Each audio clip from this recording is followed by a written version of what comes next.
It might be hard for some of you to believe, but I started out as a child. And way back a long time ago when I was a child, I loved playing superheroes.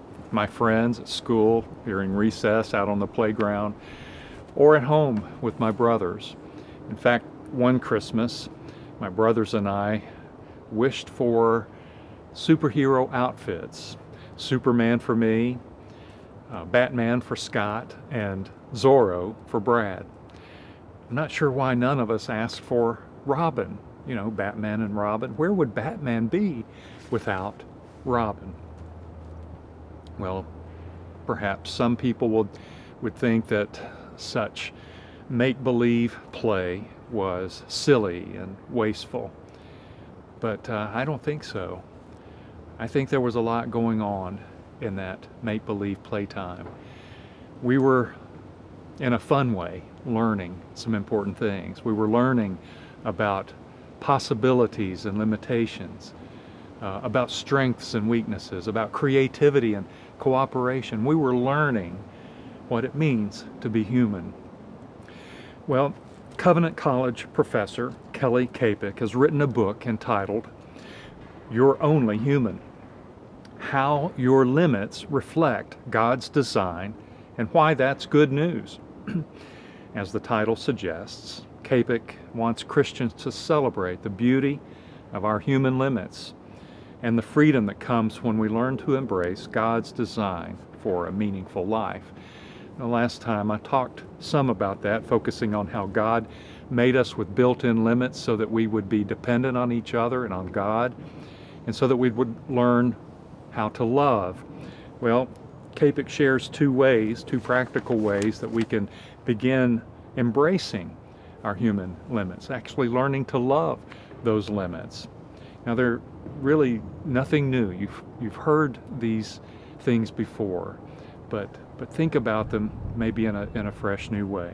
The first way, Kapik says, sounds so spiritual, but I genuinely mean it, and it's simply by prayer. That's right, prayer. Part of recognizing our limits is getting comfortable in God's space and growing in dependence on Him and in trust in Him. Sometimes I think we're actually scared to pray, maybe because we think if we actually take time to get quiet, we might begin to fear that God might not be there, or that He might not really care, or that He might be angry with us. But you see, only in prayer will we discover how compassionately God actually views us, and how He passionately desires for us to be with Him and to fellowship with Him in prayer. Jesus prayed often, in fact, sometimes all through the night. The Son of God in the flesh came to know and to love His limits because they drew Him closer to His Father in prayer. The same goes for us. Paul writes in 1 Thessalonians 5, "Never stop praying. Be thankful in all circumstances." I think he would include in all circumstances those times when we know and feel our limits. For this is God's will for you who belong to Christ Jesus. The second way, Kapik says, is to cultivate the gift of encouraging and celebrating others. It's a spiritual gift, and it's a habit or a practice. A healthy way of dying to yourself is to see someone else and to take the time to encourage them and to lift them up, to affirm them.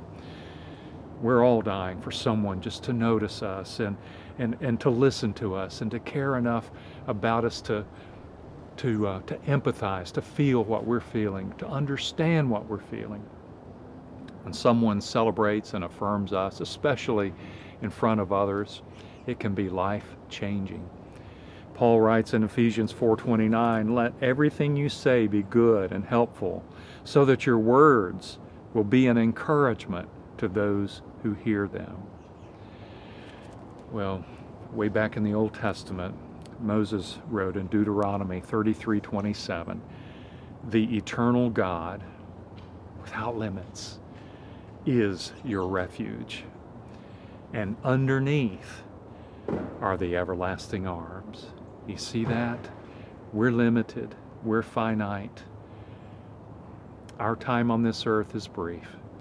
God is infinite and limitless. And underneath us are His everlasting, almighty, infinite arms. And so I invite you to sing with me, leaning on the everlasting arms.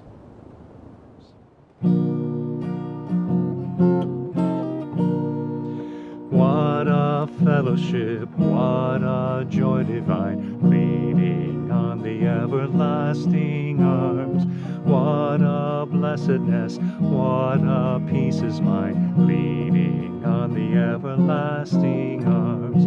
Leaning, leaning, safe and secure from all alarms. Leaning, leaning, leaning on the everlasting arms. Oh, how sweet to walk in this pilgrim way, leaning on the everlasting arms. Oh, how bright the path grows from day to day, leaning on the everlasting arms. Leaning, leaning, safe and secure from all alarms. Leaning, leaning, leaning on the everlasting arms. What have I to dread? What have I to fear? Leaning on the everlasting arms. I have blessed peace with my Lord so near, leaning on the everlasting arms. Leaning, leaning, safe and secure from all alarms. Leaning, leaning, leaning on the everlasting arms.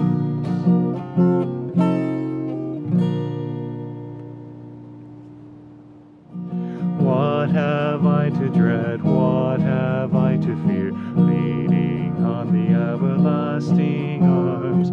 I have blessed peace with my Lord so near, leaning on the everlasting arms.